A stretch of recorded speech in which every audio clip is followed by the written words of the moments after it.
Request lagu favoritmu di fitur live chat Audio Plus aplikasi RCTI Plus.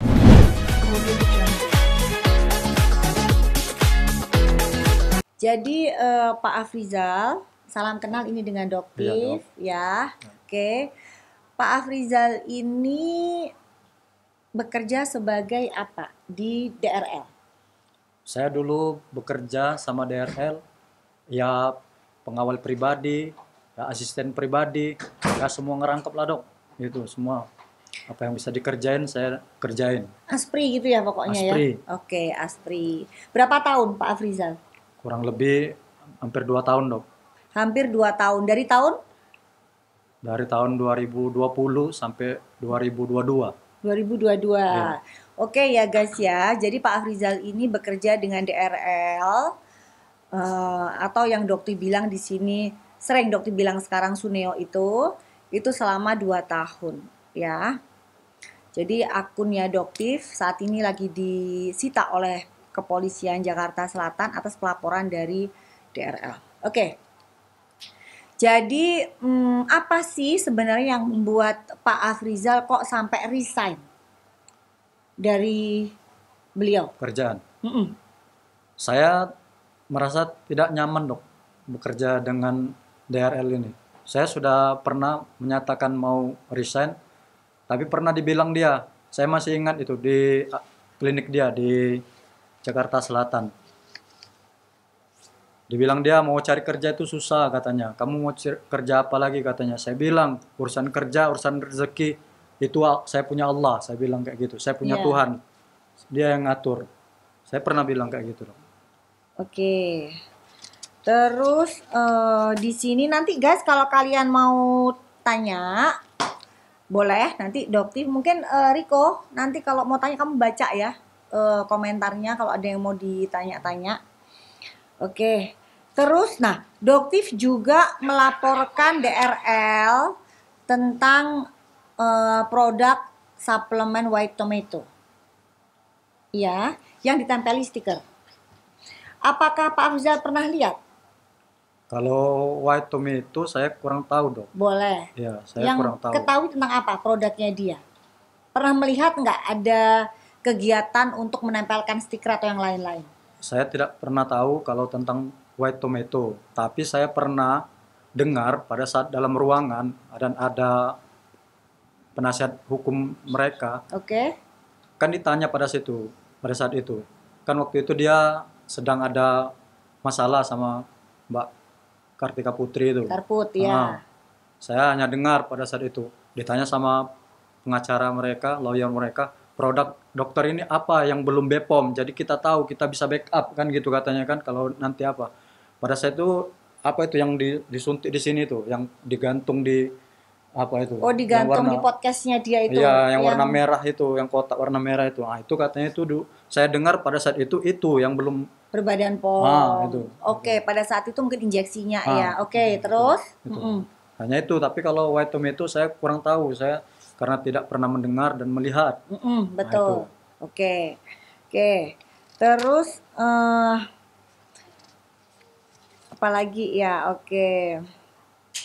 Berarti yang DNA salmon juga enggak ya, enggak tahu ya. Oke.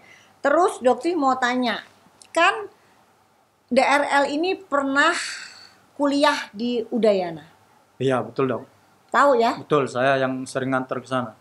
Oh, nganter juga? Iya, saya ikut ke sana. Nganter ke Udayana? Iya, saya yang nganter. Wah, enak dong, sejalan-jalan juga ke Bali juga ya? Ya. Enak juga sekalian jalan-jalan ya? Kerja dok. Oh, kerja. Oke. Nah, jadi pada saat itu sebenarnya siapa sih yang mengerjakan tugas dan sebagainya itu? Ya, kalau setahu saya dok, yang sering kan waktu itu kan banyak kuliah itu online dok pada saat itu kan. Betul, pada saat itu masih COVID ya guys, masih COVID ya. Jadi kita kalaupun mau kuliah itu biasanya melalui online Zoom. Ya, jadi Zoom. Yang sering ngerjainnya pada saat itu ya karyawan dia juga. Si Sasa. Ya. Oke, jadi bukan dia sendiri ya, bukan DRL sendiri. Bukan dia, nanti si Sasa yang disuruh. Kalau dia sedang jalan kan Sasa yang disuruh. Jadi gitu ya guys. Tapi alhamdulillah nih beritanya Pak Afrizal bahwa beliau sudah DO, di drop out. Iya, saya tahu dong. Dikeluarkan ya. Karena waktu hasil ujian itu saya tahu dia nggak lulus. Betul. Tahu Iya. yang dia nggak lulus tahu? Tahu saya. Guys, ini adalah salah satu ya bukti bahwa DRL itu melakukan pembohongan publik. Dari mana? Pada saat dia bilang, saya kan sudah mengikuti setiap aturan dari Udayana. Nah, jadi sebenarnya di sini DRL itu sudah tahu bahwa dirinya nggak lulus. Tapi pada saat Doktif mengungkapkan itu ke publik, dia memutarbalikan. Dia bilang bahwa saya tidak tahu. Bahkan dari mana Doktif itu tahu, saya sendiri tidak menerima keputusan dari universitas. Dan di sini ketahuan lagi bahwa DRL melakukan pembohongan. Bahwa sebenarnya dia tahu kok dia nggak lulus ya. Tahu dong. Kan saya bilang, Dok, jadi kayak mana kuliahnya? Biarin aja, dibiarin aja. Nanti kan lama-lama nanti pihak Udayana sendiri yang nge-DO saya katanya, yang ngeluarkan saya. Jadi kan nama saya tetap bagus, kata dia kayak gitu. Oke. Nah, itu. Nah kan, udah ya. Oke. Terus, oh iya, ada pertanyaan juga yang bikin saya penasaran nih. Saat ini kan saya lihat dia mengeluarkan produk yang namanya penumbuh rambut. Ya, jadi dia jualan. Pernah lihat nggak iklannya penumbuh rambut? Atau sebelum-sebelumnya? Pernah, Dok. Pernah lihat. Nah, Pak Afrizal ini kan setiap hari bersama dengan beliau ya. Iya, Dok. Apakah rambut yang saya tahu, dia kan rambutnya tipis dan agak botak ya? Iya. Ya, DRL ini rambutnya tipis dan agak botak. Tapi dia menjual serum penumbuh rambut ke masyarakat Indonesia. Iya. Inilah salah satu bentuk pembohongan publik. Pembohongan itu. Betul nggak? Dia rambut asli atau wig? Jelasin aja. Rambutnya ya rambut palsu. Saya pernah disuruh antar itu rambut palsu ke Jakarta Barat, ke Neo Hair itu. Mau nyuci white-nya itu. Oh, Neo Hair. Iya. Nah, jadi kalau pagi dia podcast itu atau apa pagi dia pakai penutup kepala itu pakai rambut asli. Kalau dia sudah pakai rambut palsu baru dia nggak pakai apa. Jadi kalau pakai topi itu berarti rambut asli ya dianya ya? Iya, kalau pagi-pagi lah pokoknya dia itu sering pagi, Dok, nggak dipakai kan mau tidur apa itu pakai yang penutup kepala itu. Nah, itu rambut asli dia, Dok. Itu pakai. Kalau nggak pakai itu, nah itu rambut palsu itu.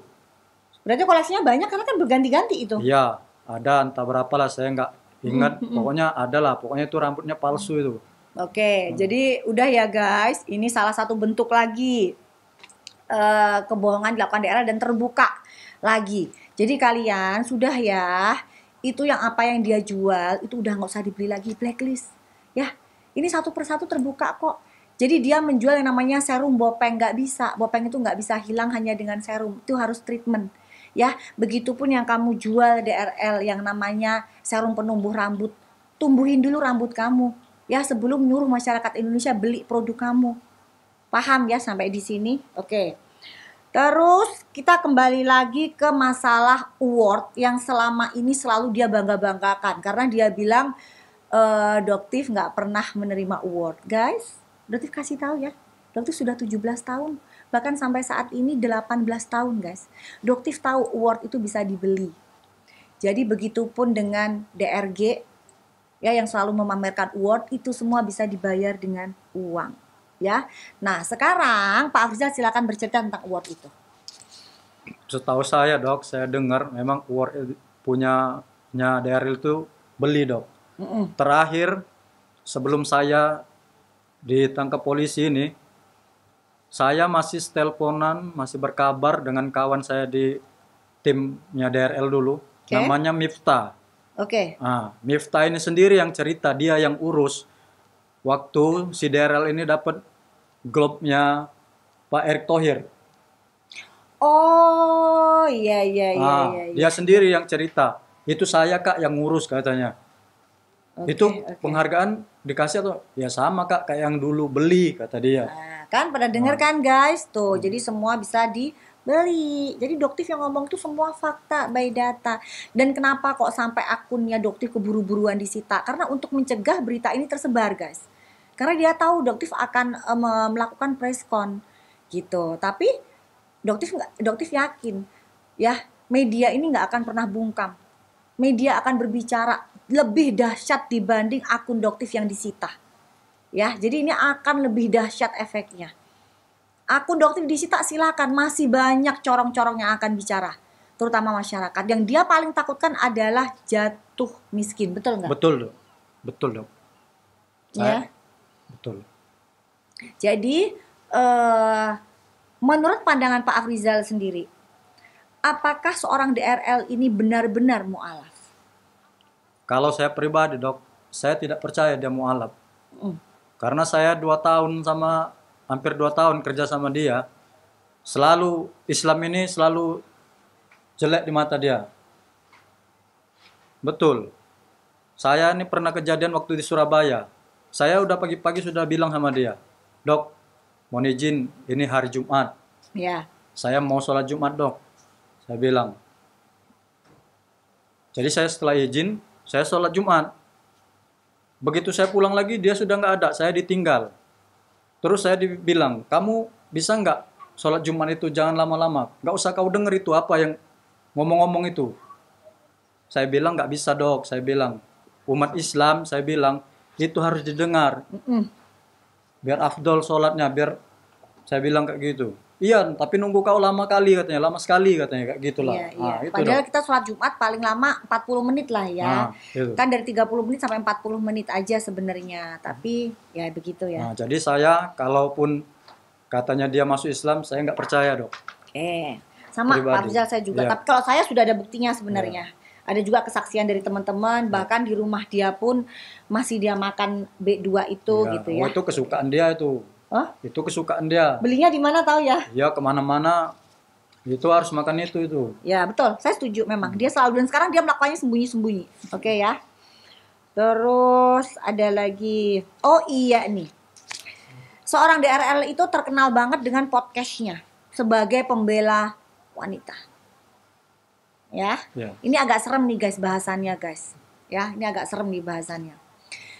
Pada saat Doktif ada Pak Afrizal itu kan disodori foto dan bicara bahwa itu disuruh oleh Doktif. Masih ingat kejadian Masih itu? ingat dok. Oke. Masih ingat, dok. Foto itu adalah foto asli atau foto editan ya yang Pak Afrizal buat. Itu foto asli dok. Foto asli. Foto asli. Foto asli dia bersama istrinya DRE atau bersama dengan wanita lain. Sama wanita lain dok. Simpanannya itu. Tuh, dengerin ya guys ya. Jadi tolong ya yang di luar, kalau dibilang DRL itu penyelamat wanita, boleh kalian berasumsi macam itu. Tapi kalau menurut saya, dia itu DRL itu perusak wanita. Nah, jadi hati-hati. Ya, Itu dengerin aja. ya. Jadi selama ini kalian begitu dicuci otaknya dengan penggiringan opini yang dilakukan di podcastnya ya DRL. DRL ini seolah-olah kayak membela banget wanita. Enggak guys. Ya, begitu banyak wanita-wanita sudah jadi korbannya dia. Jadi bisa dipastikan itu wanita lain ya. Wanita lain dok. Yang di Singapura, yang Iya. itu Iya. wanita lain ya. Iya. Ya, oke ya guys ya. Dah. Nah, ini juga yang sempat menjadi boleh ini kalau teks si DRL juga boleh. Biar dia agak jantungan mungkin ya guys ya. Dia ngelihat ini real ya, nggak ada yang namanya gimmick, nggak ada settingan. Pak Afrizal di sini Doktif tidak pernah memaksa Pak Afrizal untuk berbicara tidak sesuai dengan fakta. Demi Siap. Allah tidak ada ya. Tidak dok.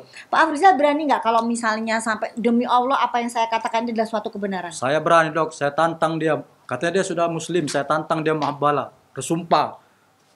Nah, Berani ya? berani dok. Tuh lihat ya guys ya. Oke. Oh iya. Tentang pengoplosan body lotion. Jadi gini ya guys. Brand Helwa itu sudah mengakui bahwa memang night creamnya itu mengandung haki. Hydroquinone lah kita sebutnya ya. Oke. Tetapi di body lotion itu owner brand Helwa tidak pernah memasukkan bahan kandungan berbahaya di situ. Untuk body lotion. Jadi untuk DRL, surat yang kamu sertakan di akun kamu itu adalah night cream. Jadi jangan lagi kamu melakukan penggiringan opini. Ya, masyarakat sudah cerdas. Yang Doktif permasalahkan itu bukan night cream. Yang Doktif permasalahkan adalah body lotion. Silakan Bapak ceritakan bagaimana kronologi ceritanya.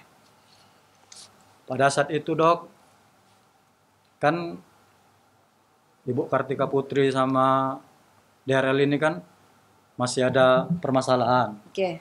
Nah, pada saat itu kalau tidak salah mau gelar perkara Gelar perkara, Iya. betul. Di Mabes ya pada saat di itu Mabes, ya. Oke. di Mabes Polri. Mm-mm. Nah, sebelum kejadian itu tepatnya di apartemen Perdewan. Udah ada nomornya. Di situ saya melihat dengan mata kepala saya. Saya berani bersumpah demi Allah. Saya melihat. Pada saat itu memang saya tidak bisa mau merekam atau memfoto, tidak bisa. Dia mencampurkan yang namanya apa itu? Zat berbahaya itu. Yang ada di foto haki, itu. Betul. Yang ada di di foto brand itu. Revaquin. Yang ada yang di foto itu betul itu. Dia mencampurnya dari corongnya itu dicampur, dari dalam juga dicampur. Oke. Dicampur langsung di situ berarti. Iya, di situ. Dia sendiri atau suruh orang? Dia sendiri. DRL sendiri. Dia sendiri. Guys, lihat ya, DRL sendiri Dia yang sendiri. mencampurkan body lotion. Dia Makanya sendiri. sampai sekarang dia tidak berani melakukan klarifikasi tentang itu. Dia Karena sendiri. memang dia sendiri pelakunya. Itu baru yang namanya menjatuhkan brand. Ya, jadi dia sendiri yang mencampurkan, Dia sendiri, mengoplos body lotion dengan Revaquin, body Dia lotion sendiri. Hawa dengan Revaquin tersebut. Ya, dia Selanjutnya sendiri. gimana? Setelah itu, setelah dicampurnya, dia masuk ke kamar dia. Baru saya tengok kan, apa ini ya kan? Nah, saya punya inisiatif sebenarnya kan. Saya foto lah itu. Saya foto. Oke. Saya foto. Itu yang Revaquinnya itu udah dibuang ke kotak sampah. Saya ambil. Jadi saya susun kayak itu lagi ya kan. Oke. Itu. Saya yang foto memang itu. Memang yang bukti-bukti yang itu diserahkan ke kepolisian sekarang ini ya. Iya. Karena kan Doktif sudah kasih juga ke kepolisian ya untuk sebagai barang bukti juga bahwa itu adalah fakta. Ya. Betul Oke. dok, fakta itu. Oke. Jadi dicampur terus selanjutnya gimana? Ya selanjutnya setelah dicampur, dia telepon anggotanya suruh ambil, bawa itu Anggotanya produk. inisialnya ada? Ada. M juga? Iya. Oke, terus? Disuruh ambil, terus dibawa ke lab. Yang bawa ke lab itu si Han. Hans ya, Iya. Hans yang melakukan syuting ya. Itu Hans ya, berarti Iya. yang menjemput juga Hans kan ya? Yang menjemput di Medan? Iya, si Han. Hans, oke. Nah, setelah dibawa itu ke lab, baru keluar hasil lab, baru dipasang dia di status dia di IG. Nah, Oke, itu bahwasannya ini Igoy, itu. Oke. Jadi guys, setelah itu dipasanglah ceritanya di Igoy bahwa produk body lotion dari brand Helwa itu mengandung bahan berbahaya. Iya. Itu fitnah yang sangat keji. Itu loh yang namanya menjatuhkan nama brand. Jangan dibandingkan dengan Doktif. Yang Doktif sampaikan itu adalah fakta. Nggak pernah Doktif ngoplos-ngoplos. Itu perbuatan dosa. Ya, gitu. Jadi nggak pernah yang namanya Doktif ngoplos. Yang Doktif lakukan langsung masukin ke lab. Hasil lab keluar, Doktif sampaikan. Makanya sampai sekarang pun, brand-brand owner pun yang ada malah meminta maaf. Memperbaiki.